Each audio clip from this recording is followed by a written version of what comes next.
النبي من يأت منكن بفاحشة مبينة يضاعف لها العذاب ضعفين وكان ذلك على الله يسيرا.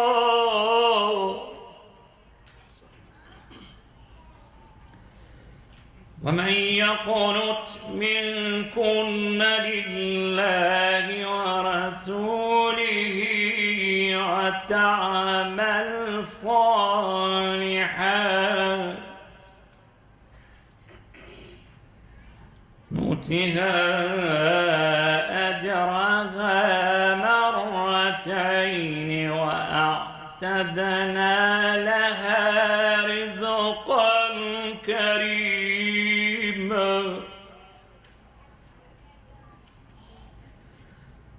يا نساء النبي لستن كأحد من النساء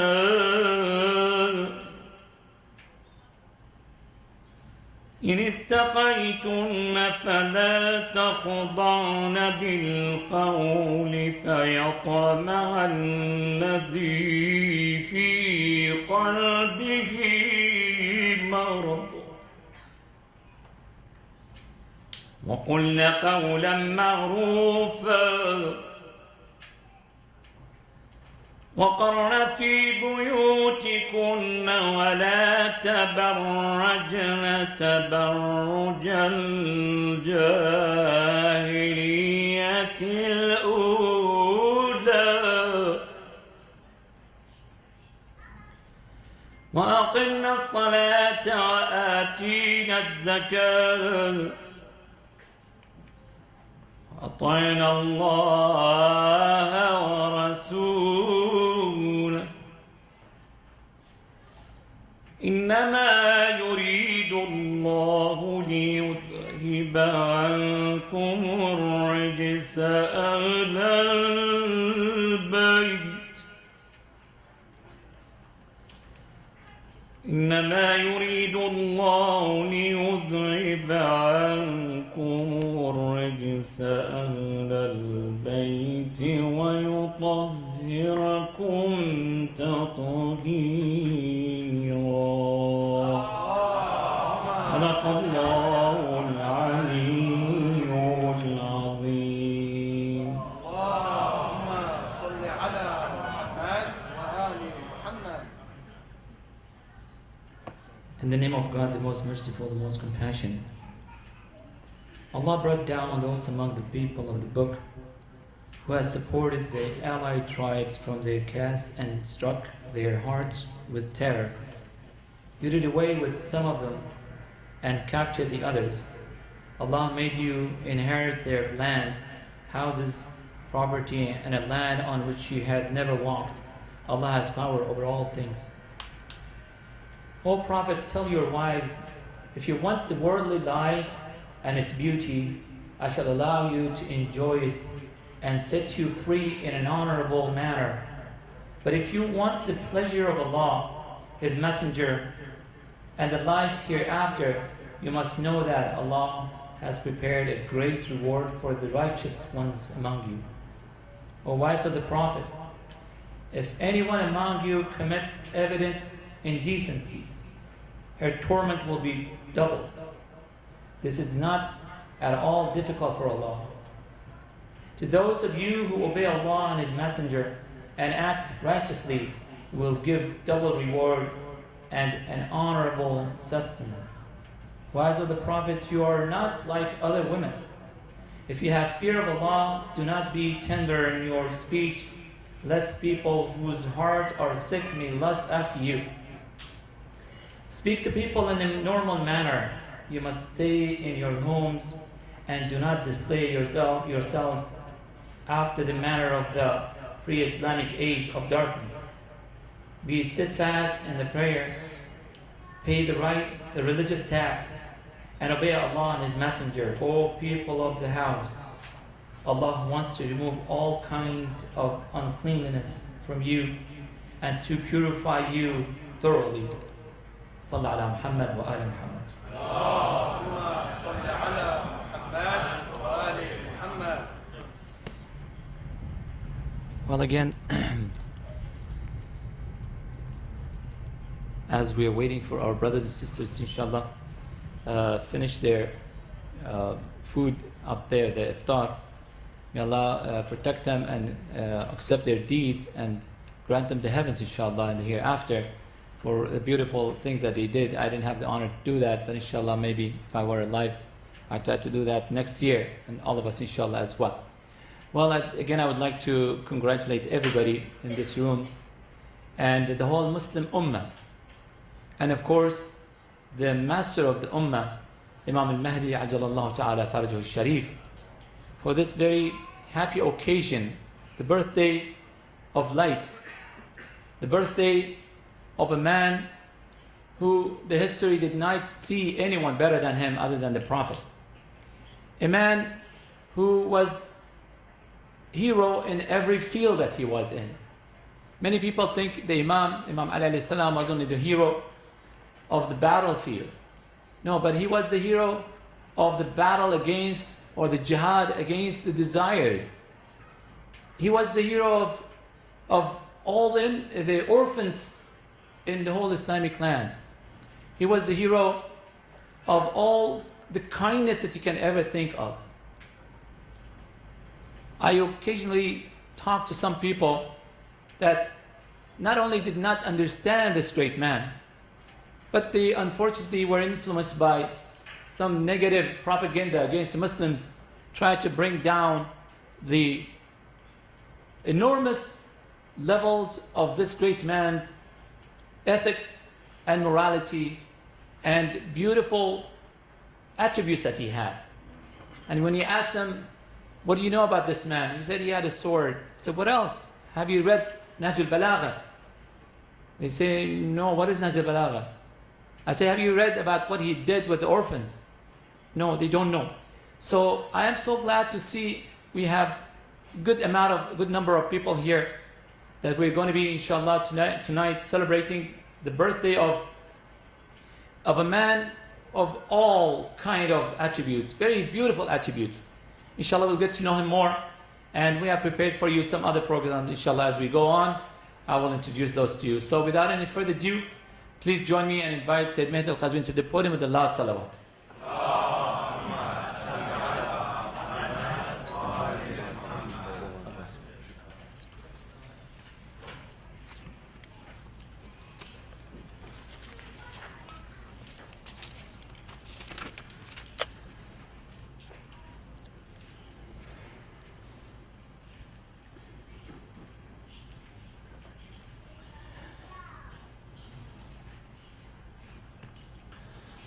السلام عليكم ورحمة الله وبركاته. بسم الله الرحمن الرحيم. الحمد لله رب العالمين، والصلاة والسلام على أشرف الأنبياء والمرسلين، حبيب إله العالمين أبي القاسم المصطفى محمد.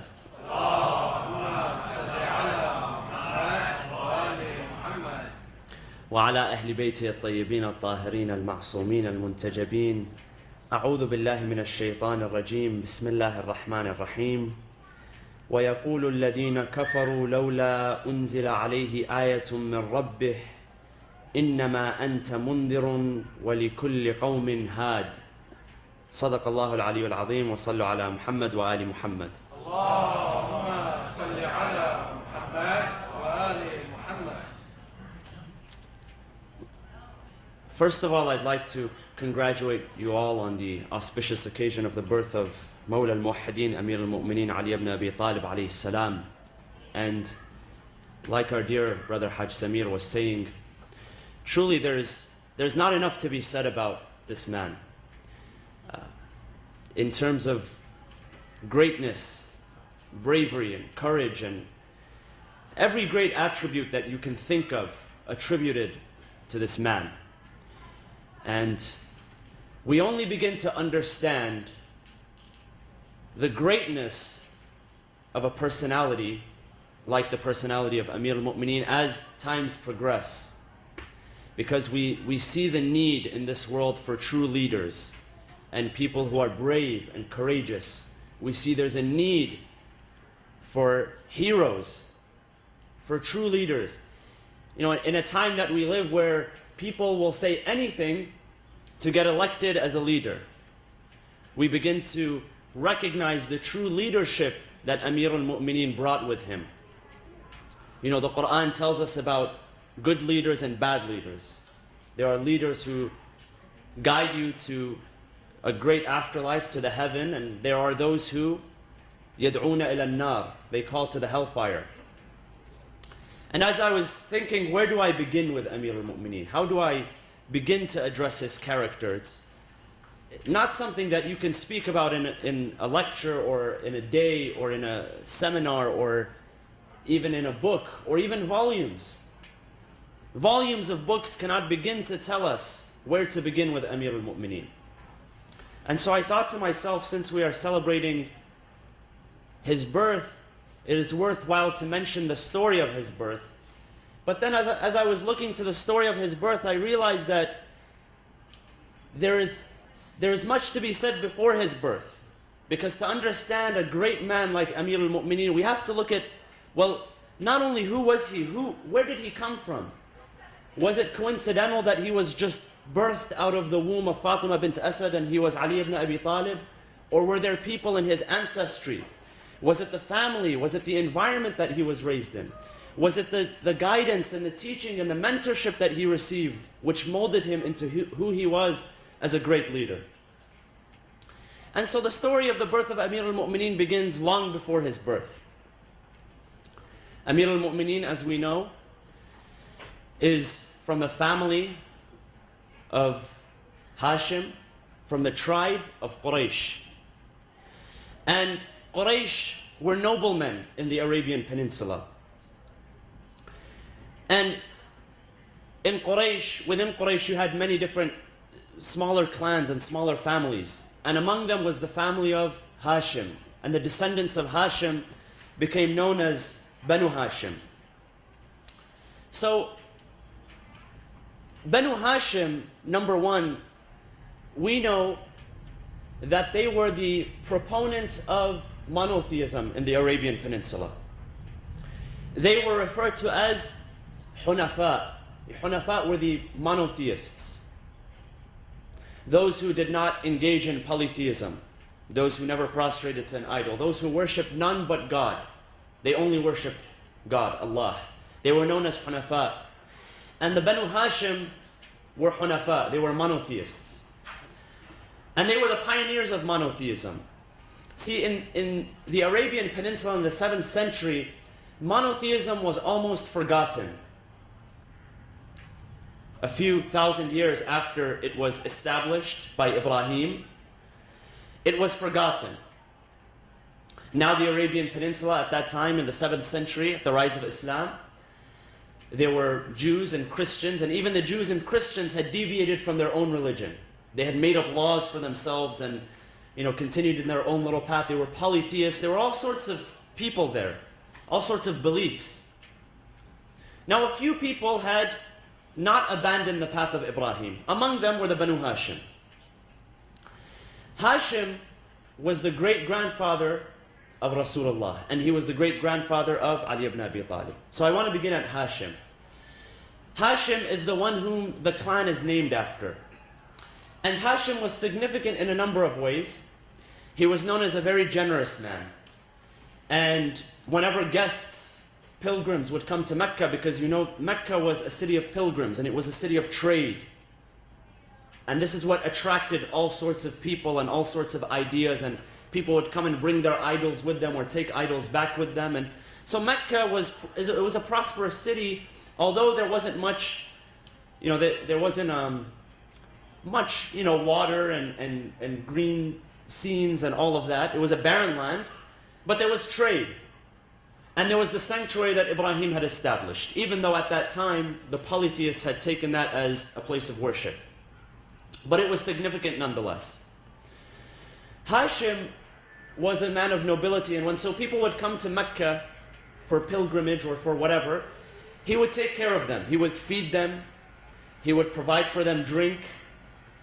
And he was the one who decided that the Quraysh should travel 2 times a year, once in the summer and once in the winter. And for this there is a chapter in the Quran, chapter 106, Surah Quraysh. Bismillah ar-Rahman ar-Rahim. لِإِلَافِ قُرَيْشٍ إِلَافِهِمْ رِحْلَةَ الشِّتَاءِ وَالصَّيْفِ. Ilaf is, according to commentators, refers to a safe path. So Allah is saying that there is a safe path for Quraysh to travel twice. في الشتاء, the winter, and Sayf, the summer. And in the winter they would go south to Yemen, and in the summer they would go north to Syria. And they would go there for trade, maybe for the weather, but they would go there for trade, and it was the decision of Hashim that Quraysh should travel twice a year. And so Allah subhanahu wa ta'ala mentions this in the Quran, the habits of Quraysh, and that a safe path has been outlined for them. After Hashim came his son Abdul Muttalib. Now Abdul Muttalib was also as generous as his father.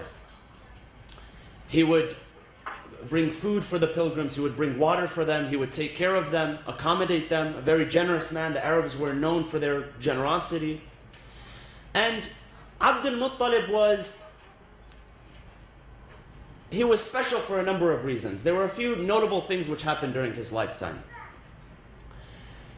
First of all, he was given the kunya of, or he was given the nickname rather, of Shaybatul Hamd. His name was not Abdul Muttalib, it was Shayba. And so people would refer to him as Shaybatul Hamd. Shayba is a man of gray hairs, like myself. And Hamd is, what is Hamd? Praiseworthiness. When we say Ahmed, Hamid, Hamid, Mahmud, Muhammad, sallu ala Muhammad wa ali Muhammad. It comes from the root verb hamada, praise. So Shaybatul Hamd, the gray-haired, praiseworthy man. And he was truly praiseworthy because he took a number of stances which were very noble. And he was a man of integrity. And it is said that he was the one who was able to rediscover the well of Zamzam. Because the well of Zamzam, which, it sprouted during the time of Ibrahim with Hajar, and then for a while it was lost. For some reason it was lost, it was covered or something had happened. He was the first one, Abdul Muttalib, to rediscover. And with it he found a treasure. He found gold and he found swords and shields.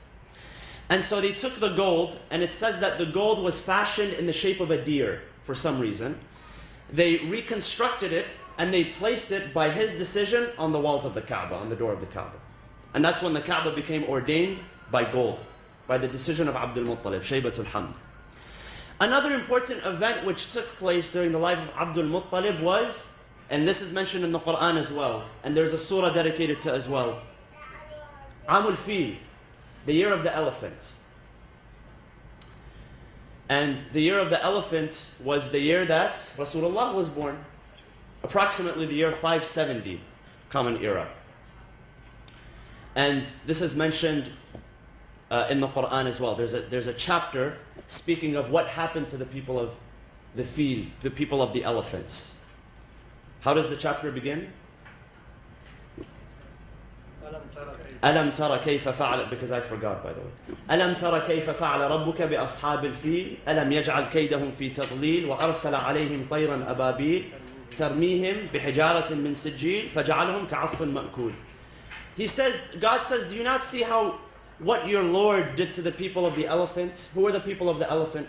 The people of the elephant were an army which were led by Abraha. And Abraha was the self-proclaimed ruler, king of Himyar, which is in Yemen. And he had built a grand palace in Sana'a, which today is the capital of Yemen. And he wanted people to worship at his cathedral instead of worshiping at the Kaaba. So he gathered a large army. And with that army, he brought elephants. And the elephants were supposed to come. And we know the story. He was supposed to destroy the Kaaba completely. But they stood at the door, and at the door of the city. And Allah says that He sent birds with brimstone, stones from the hellfire in their mouths. And they dropped it on top of the army, and the army was dissipated. They were destroyed, including Abraha himself. And so this happened in the presence of whom? Abdul Muttalib. After Abdul Muttalib, of course, Abdul Muttalib had many sons. And among his sons was whom? Abdullah, the father of the Prophet, and Abu Talib. And it was Abu Talib who played a role in the life of both the Prophet and his own son. And so the Prophet was born in that year, the year 570. And when the Prophet was born, of course, we know that he was born as an orphan. His father had passed away, and then, his mother passed away soon after. And he was taken and placed under the care of Abdul Muttalib, but Abdul Muttalib passed away. So he was placed under the care of Abu Talib by his own request. He said that I wanted my uncle Abu Talib. Abu Talib was distinct. And to understand Amir al-Mu'mineen, we have to understand who Abu Talib was, what sort of man this was. And Abu Talib was a staunch defender of the Prophet. He vindicated his claim at every chance that he got. He was a righteous defender. People would, during the life of the Prophet, they knew that he was the protector, so they couldn't say anything to him. They couldn't do anything to the Prophet. But they even made very, very weird requests. They came to Abu Talib one day and they said that, give us Muhammad and we'll give you one of our greatest men. If you want someone to take under your wing to sort of take care of, just give him to us and we'll give you someone else. He says, what do you want to do with him? They said, well, we'll assassinate him, but we'll give you someone who is better. So they made some pretty ridiculous claims because, having the Prophet, they tried everything that they could in order to take the Prophet away, in order to have him, lose his protection so that they can undermine his mission. But Abu Talib remained a staunch defender. In fact, history tells us that he wrote lines of poetry, and he used to read lines of poetry defending the Prophet. And he was a very, very great man. But Abu Talib, unfortunately, he lived a very rough life. And towards the end, he began to lose his wealth. And he could not take care of his own family even. So, it's reported that Amir al-Mu'mineen one day goes to the Prophet as a young man. And he informs him of his father, Abu Talib's situation. Now, Abu Talib had 4 sons. He had Talib, who was his oldest son, and he had Ali ibn Abi Talib, and he had Ja'far and Aqil. Those were his 4 sons. And so to lift the burden from Abu Talib, the Prophet told Abu Talib, he said, you keep Aqil with you. He said, give me Ali. I will take care of Ali. And Al-Abbas, who was the uncle of the Prophet, took care of Talib, and Hamza, another uncle of the Prophet, took care of Ja'far. So they split the responsibility between themselves. And, if you think of it in these terms, you could really see how the personality and the characteristics of each person bore on the person that they took under their wing. Ja'far was known for his bravery. He was taken under the wing of Hamza, his uncle. And Amir al-Mu'mineen took the characteristics of Rasulullah because he was taken under his wing. And so you could see how when you have someone who takes you under their wing and guides you, how some of their attributes begin to rub off on you. So here we have Abu Talib. And Abu Talib, again, known as a staunch defender of the Prophet. And he was such a staunch defender that it basically cost him his life because he was excommunicated. And when he was excommunicated, he had a piece of land outside of Mecca referred to as Sha'b Abi Talib, which today some people go and visit, the ravine of Abu Talib. It was like a valley, sort of. And that's where they were kept. And there was sort of like an economic blockade on them. And that took a toll on him. It took a toll on the people that were there. And that's why he Eventually it led to his death and he passed away. And the Prophet referred to that year as Amul Huzn, the year of sadness. Because he lost two very, very dear people. He lost his uncle, his defender, Abu Talib, and he lost a woman which was never ever replaced, ever, Khadija al-Kubra. She was never replaced, ever. And he made a point of this. He made the point to be known that she was never replaced. So we have Abu Talib, this great man, who comes from Abdul Muttalib, a great man, who comes from Hashim, a great man. You see the nobility and you see the generosity. So it's not coincidental when you have a young man emerge like Amir al-Mu'mineen. He is birthed from the womb of greatness. He is birthed from an ancestry of valiance and of courage. It's not a coincidence. Now, who is his mother? His mother, Fatima bint Asad, also a monotheist, a worshipper of Allah, and a very great woman who took the Prophet as her own son. And the Prophet wept when she passed away. And she was not only a noble woman, she was also a scholar. We even have a hadith narrated, almost 50 ahadith narrated in the books of hadith from Fatima bint Asad, the mother of Amir al-Mu'mineen. Even more than Fatima Zahra alayhi salam. Now, Fatima bint Asad was among the first to accept Islam. And she was a reporter of ahadith, she was a reporter of traditions, and she was a great lady. And when she passed, it affected Amir al-Mu'mineen. And it affected Rasulullah because she was the mother that the Prophet never had. The Prophet's mother passed away when he was young. And so she took care of him like her own son. And when the news of her passing away came to the Prophet, he offered his own shirt as a shroud, as a burial shroud. And so to prepare her body for burial, they washed it. And the shirt of the Prophet was given as a shroud to Fatima bint Asad, and she was buried. Now, when she gave birth, she passed away in Medina, was buried there. When she gave birth, how did she give birth? In what state did she give birth? Now, we know that she was a righteous woman, and she was a worshipper. And the narrations tell us that she did a supplication at the Kaaba, a special supplication, that her son be born in greatness. And so when she began to feel in Mecca, and they date this approximately around the year 600, that when she began to feel herself going to the state of labor, she went to the Kaaba.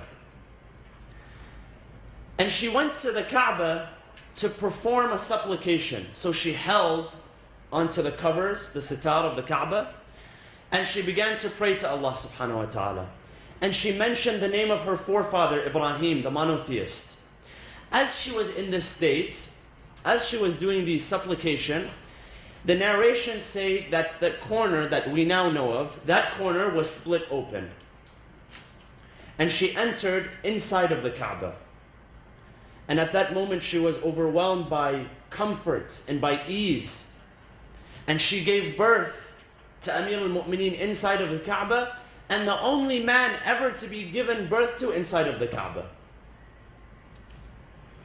And after that she emerged with a baby boy, and she granted him a special name. Before he was given the name Ali by his father, she named him, any guesses?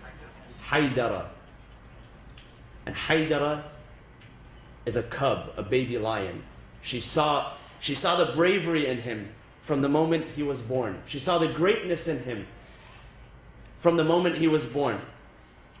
There's a few lines of poetry saying that his mother gave him the name Haydara. And this epithet continued. Amir al-Mu'mineen referred to him as Asadullah wa Asadu Rasulih, the lion of God and the lion of his Prophet. And even when Fatima alayhi salam would describe him, she said that what they could not stand of him was this lion attribute that he had, this tiger attribute that he had, which she refers to as tanammur, from nimr, which is a lion. Tanammurihi fi dhatillah. In the way of Allah, he was a lion. He did not back down. And so this stuck with him. Now, when his father Abu Talib learned that his wife had given birth, he blessed him, and this was, narrations say, through divine inspiration. He was given divine inspiration as he came to the Kaaba.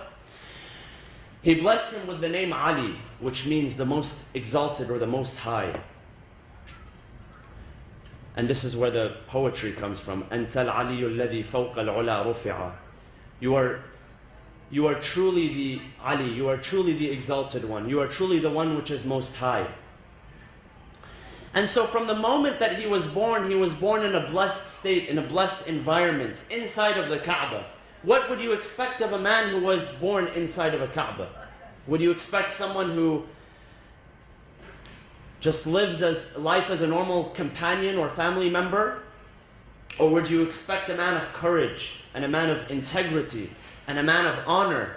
This was Amir al-Mu'mineen. This is where his greatness comes from. Understanding who his ancestors were, understanding who his father was, understanding who his mother was. None of this is coincidental. And so Amir al-Mu'mineen was given a number of titles during his life. And these titles are to be found in the Quran and in the Hadith, confirmed by Rasulullah sallallahu alaihi wasallam. So what are those titles?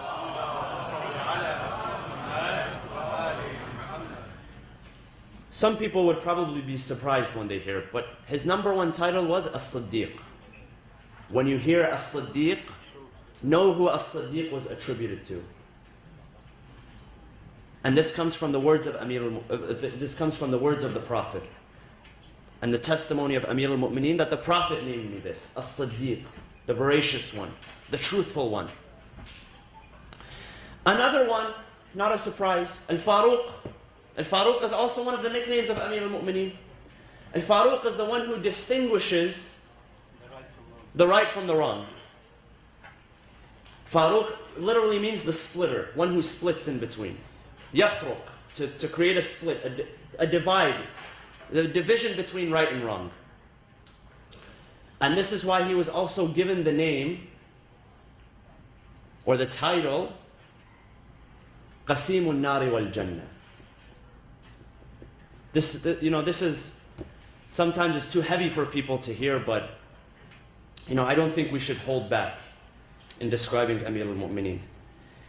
He was known as Qasimul Nari wal Jannah. There's a beautiful line of poetry which says, Aliyun hubbuhu junnah.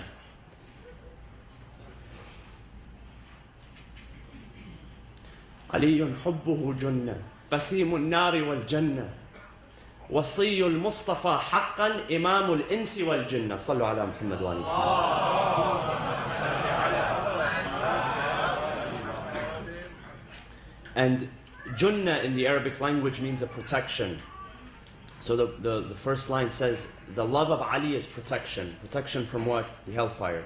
Qasimul Nari wal Jannah. He is the one who decides between Nar and Jannah. Wasiyul Mustafa haqqan. Truly he is the successor of Al-Mustafa, Imamul Insi wal Jinnah. He is the Imam of all of the human beings and all of the jinn. And so he was given the title Qasimul Nari wal Jannah. The title of Wasi, he was known as Wasi, the successor of Rasulullah. He was known as Ya'subuddin, the chief of faith. That's why when we read the ziyarah of Amir al-Mu'mineen, for those of you some of you have just come back from the ziyarah. When we give salam to him, we say, As-salamu ala Ya'subuddin, the chief of the faithful, the chief of faith itself. And of course he was given the name Amir al-Mu'mineen, the commander of the faithful. And he really earned this title. The term Amir al-Mu'mineen after that and before that was just thrown around like a ball. Whoever sat on the chair, do you know what we call this? This is leadership, but it's positional leadership. And positional leadership is the lowest level of leadership. It's when people respect you or they fear you because of your position, like your boss. How many people here genuinely like their boss? You get more dinner if you like your boss. So be truthful. This is called positional leadership. When people respect you because of your position, just because you have the title boss, regional manager, fulan. It's leadership, but there's not much to it. And so the term Amir al-Mu'mineen was passed around. But he was truly deserving of Amir al-Mu'mineen. Another title which he received, and this comes from the Quran. إِنَّمَا أَنْتَ مُنذِرٌ. Allah says to the Prophet, in Surah Ra'd, chapter number 13, verse 7. إِنَّمَا أَنْتَ مُنذِرٌ وَلِكُلِّ قَوْمٍ هَادٍ. Innama, O Prophet, you are only mundhir. Mundhir is what? Warner, nadir, one who gives indar, a warning. Innama anta mundhir. You are mundhir. وَلِكُلِّ قَوْمٍ هَادٍ. And for each qawm, for each community, there is a had. So the Quran is talking about two people here, not one. There's two people. One is a mundhir and one is a had. Meaning one of them is a warner and one of them is a guide. And according to the tafsir, when this was revealed, the Prophet turned to Amir al-Mu'mineen. He said, I am the mundhir and you are the had. I am the one who warns people, but you are their guide. You are the true guide. Ya Amir al-Mu'mineen. And so, these are just a number of titles which were given to Amir al-Mu'mineen by the testimony of Rasulullah. So, being raised and mentored by the Prophet, Amir al-Mu'mineen was able to witness all of the events which took place. From before the prophethood, at prophethood, the first to believe in him, the first to fight on his side, his only right-hand man, his only general, the one who won consecutive battles, the one who was the guide, the one who was basically the right-hand man of the Prophet, the one who he could rely on, the one that he could trust, was solely Amir al-Mu'mineen. And when the Prophet agreed to take him under his wing, when he agreed to mentor him and guide him and raise him, that's when Amir al-Mu'mineen began to truly shine in terms of character and nobility. Because he learned character and nobility from the greatest of creation, Khatabul Nabiyyin Muhammad sallallahu ala Muhammad wa ali Muhammad. And I'll end just with one story because, again, to describe the greatness that he learned from the Prophet.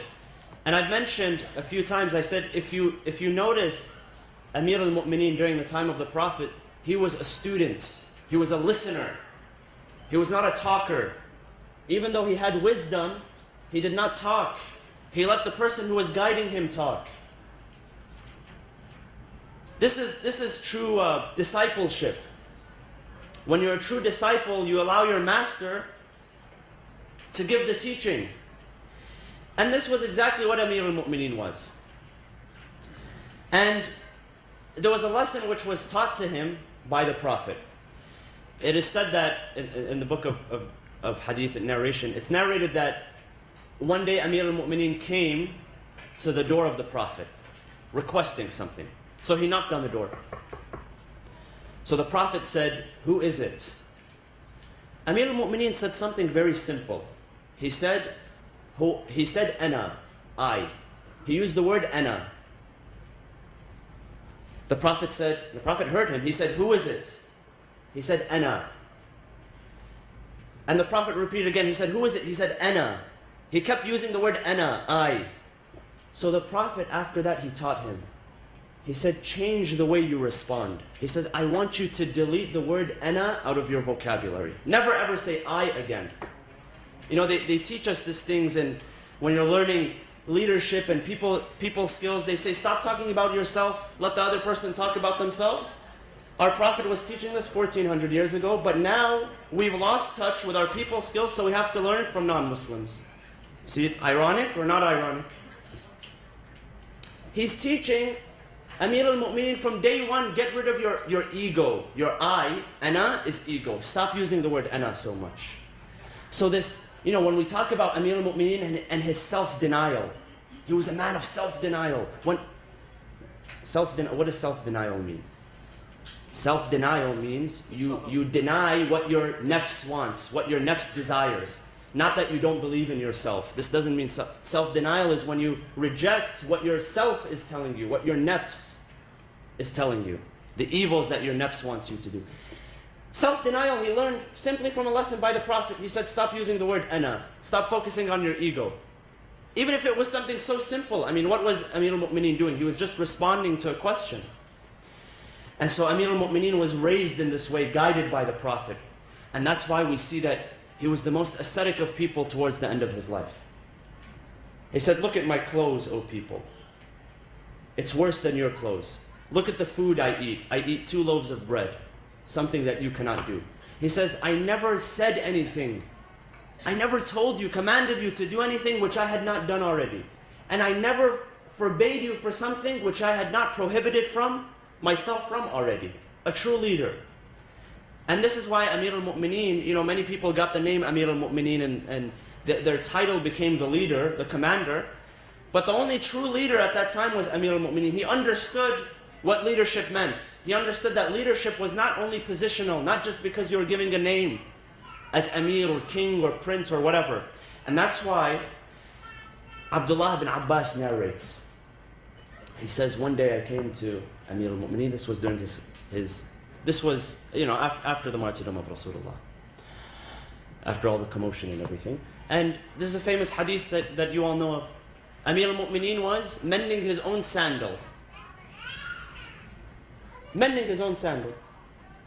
And he turns to Ibn Abbas, he says, Ya Ibn Abbas, do you see this sandal?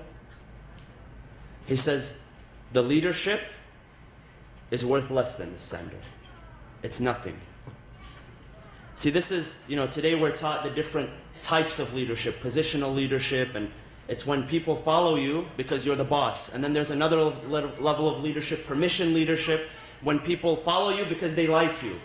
And then there's people that follow you because you stand for something. People that follow you because you've done something for them. People who follow you because you've done something for an organization, production.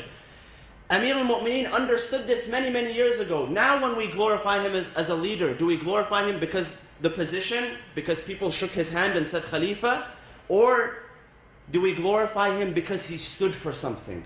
He was a leader that stood for something. He was on the highest levels of leadership.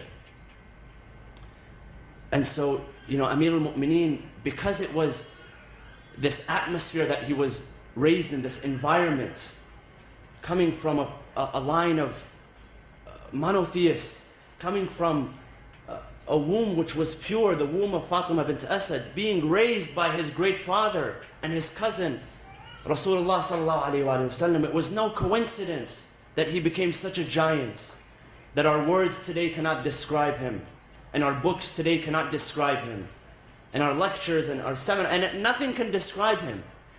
Not a coincidence. Today is a very auspicious occasion, the birth of Walid al-Kaaba, the one to be born in the Kaaba. The one whom we hope one day, just hope, no promises are made to us. No guarantees are made to us. We have hope. We have hope that one day there will be intercession. One day Allah subhanahu wa ta'ala on that day will look upon us, and if we are lucky on that day, we will find ourselves in the shadow of this giant, Amir al-Mu'mineen. We will find ourselves clinging to him. We will find ourselves clinging to Rasulullah sallallahu alayhi wa sallam. We ask Allah subhanahu wa ta'ala to forgive us and bless us in this very holy month, on this very special occasion. And we ask that He brings safety and serenity and tranquility to all those who honor the name of Amir al-Mu'mineen. Bismillah ar-Rahman ar-Rahim. اللهم اغفر للمؤمنين والمؤمنات والمسلمين والمسلمات الأحياء منهم والأموات تابع بيننا وبينهم بالخيرات إنك مجيب الدعوات إنك قاضي الحاجات إنك على كل شيء قدير برحمتك يا أرحم الراحمين وصلى الله وسلم على سيدنا محمد وعلى أهل بيته الطيبين الطاهرين.